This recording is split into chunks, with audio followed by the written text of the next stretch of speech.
got a short video uploading right now, but I want to pop in here and discuss something with the collective and the family.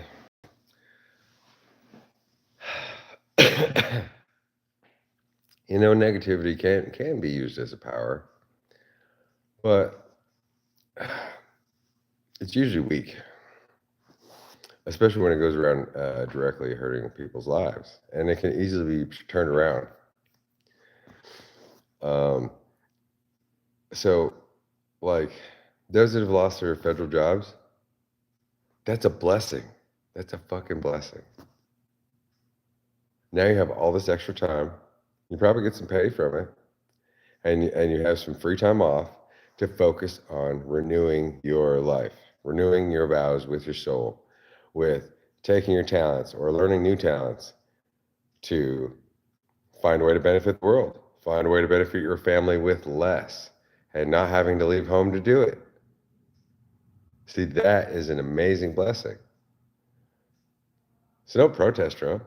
Say, thank you, sir. Take your money and run. He's basically cutting himself away and sending the old world away with him, it seems. I mean, maybe he'll hop on our boat at some point, but this is America, they're free, It's good that they're moving all the education powers to the states, to some degree. I mean, what's good? Maybe. Is that good? Maybe. Is that good? Maybe. It's about seeing the upside and everything. Well, one thing that's not necessarily powerful or good, I wonder, I'd like to go to one of those, some of those rallies where everybody, the 50501 movement, right? Where everybody's protesting Trump and Elon. And that's important to put pressure on those guys because they really came for some deep cuts into everybody's hearts and into society. I'm glad that it seems like Ukraine stopped fighting, and I don't know about Gaza, but there's some improvements going on. But all that time, I mean, it's good to be out there and make connections with people. But in a way that the time could be better spent. People could be working together, starting new kinds of things. It's for each of us to be more independent,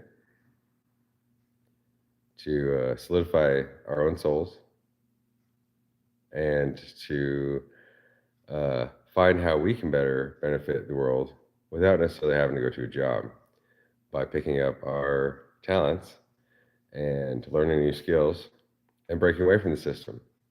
So whether they're the good guys or the bad guys, God's using them in order to benefit us all. So I don't know about the protests.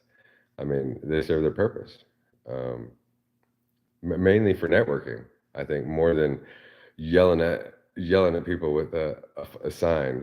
I mean, you're not even yelling at people. You're just shouting at a building. It's kind of silly. But this is COVID part two, where everyone in the system now that have their jobs, regardless, now has a way to escape and have somewhat of a cushion to start over, to find ways to improve humanity from home, from the community, and drop the government. This is America. I'll repeat it. This is America. We're moving away from the old world. And part of the old world is the Bible. The Bible is one of many books, and they're all good books. Church and government have helped raise the world as the black hand and as the white hand. Uh, and it's been required to do that. Otherwise, mankind would have died out long ago. No chosen would have ever been able to make it very far because the tribe of savages would have taken them down repeatedly. And then again, at the same time, we couldn't have let the chosen of the old world rise up and just tyranny over all people, like the movies where they have like the city above that's floating with all the rich people and whatever, and the technology, and then the garbage people, and the low class below. And that's a divided world of how it could be, and in a way, how it is. But it really comes back to connecting the mind and the body and the spirit and working with what we have here in the world. I don't know if I have anything else to say right now. But I wanted to speak on those protests and stuff, that it's good to put pressure on the system. At the same time, it's a blessing what they did. It's a blessing that all those people lost their jobs. They may not seem like it. It may not seem like it, but it is a chance for a renewal. To all of a sudden look at what you own, what you got, all your debts, and all the shit that you pay for every month that you don't need, the 5 TVs in your home, and all the one thing that I think is fucking stupid.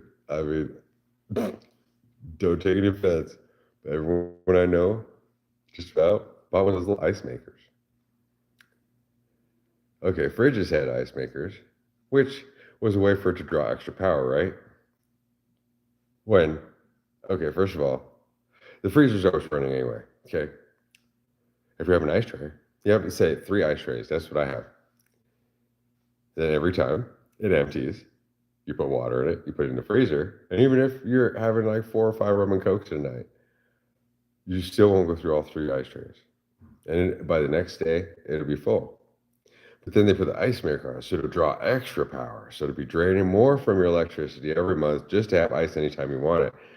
And it doesn't mean you're going to use it more. So it really has to do with taking care of ourselves and our habits. But now so many people have a separate ice maker that takes up space and drains power for nothing.